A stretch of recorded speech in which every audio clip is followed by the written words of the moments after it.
உத்தரவாதம் கொடுத்தாரு. இல்ல இதுல திட்டமிட்ட சதி இருக்கா, அதுக்கு ஏத்த மாதிரி தான் நாங்க எஃப்ஐஆர் போடுவோம். அவங்களுடைய கால் ரெக்கார்ட்ஸ் எல்லாம் செக் பண்ணுவோம். அவங்களுடைய குடும்ப பின்புலம் ஃபுல்லா நாங்க செக் பண்ணுவோம். எல்லாத்தையும் செக் பண்ணி நாங்க விசாரிக்கிறோம். விசாரிச்சு சார்ஜ் ஷீட் போறோம்னு சொல்லியிருக்கோம். அவர் சொன்ன வாக்குறுதியை நம்பி நாங்க எஃப்ஐஆர் காப்பிக்காக வெயிட் பண்ணிட்டு இருக்கோம். அதுல ஏதாச்சும் மு.க. ஸ்டாலின் சாருடைய இன்ஃபுளுன்ஸ் இருந்தால் உடனடியாக நாங்கள் உண்ணாவிரத போராட்டத்தில் கண்டிப்பாக இறவோம். இந்த எலெக்ஷன்ல ஜெயிக்கிறது போறதெல்லாம் அதுக்கப்புறம். எங்களை நம்பி பெண்கள் வரும்பொழுது அவங்க மேல ஒரு சிறு தூசி பட்டா கூட நாங்க சும்மா விட மாட்டோம். அவங்க மேல பாட்டிலே அடிச்சு உடைச்சிருக்காங்க. தலையில பட்டிருந்தா அவங்க உயிரிழப்பு கூட ஏற்பட்டிருக்கும். கடுமையாக நாங்க கண்டிக்கிறோம்.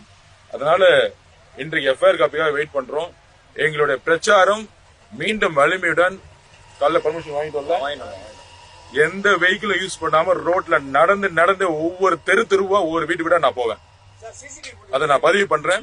சிசிடிவி ஃபுட்டேஜ் நாங்க போலீஸ்ல கொடுத்திருக்கோம். அது எங்ககிட்ட இன்னும் யாரு கைது பண்ணாங்க அவங்க முகத்தை எங்களுக்கு காமிக்கல. எங்ககிட்ட இருக்கு. அரெஸ்ட் பண்ணும் பொழுது கண்டிப்பா அவங்க முகத்தை காமிக்கணும். வீடியோ எங்ககிட்ட இருக்கு, ப்ரூஃப் இருக்கு. ஆனா காவல்துறை யாரு அரெஸ்ட் பண்ணாங்கிறது காமிக்கல. நாங்க ஃபுட்டேஜ் கொடுத்துட்டோம். ஃபுட்டேஜ் கொடுத்து கைது பண்ணி வச்சிருக்காங்க.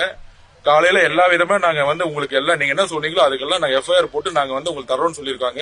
கொஞ்சம் டைம் கொடுங்கன்னு கேட்டிருக்காங்க. காவல்துறைக்கு நாங்கள் ஒத்துழைப்பு இப்பொழுது கொடுக்கிறோம். காலையில 10 மணிக்குள்ள இதுக்கான எஃப்ஐஆர் காப்பியும் சிசிடிவி ஃபுட்டேஜ் இருக்கவங்க தான் கரெக்டா அரெஸ்ட் பண்ணிருக்காங்கன்னு சொல்லியிருக்காங்க. காப்பீஸ் எல்லாமே நாங்க கொடுத்திருக்கோம். எங்களுடைய அட்வொகேட்ஸ் டீம் மினிட் நைட்டு தூங்காம நாங்க இதை வாட்ச் பண்ணிட்டு இருக்கோம். கடுமையான நியாயம் கிடைக்கும்.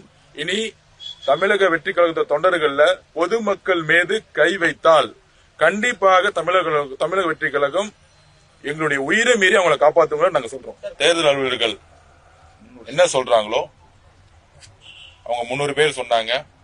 அதுக்கு மேல சேர் போடல. ஒரு பாதையை விட்டோம். அதே மாதிரி ஒரு அறவழியில எங்களுடைய பிரச்சாரத்தை தொடங்கணும். பிரச்சாரத்துடைய நடுவுல ரைட் சைடுல ஒரு மேன்ஷன் தங்கும் விடுதி இருக்கு. அங்கிருந்து 2 பேர் பாட்டில்களை உடைச்சி தூக்கி எறிஞ்சாங்க. அண்ணன் நாஞ்சில் சம்பத்தன் பேசிட்டு போது இந்த சம்பவம் நடந்துச்சு. இம்மீடியட்டா நம்மளோட நிர்வாகிகள் மாவட்ட செயலர் எல்லாரும் அங்க ஓடினாங்க.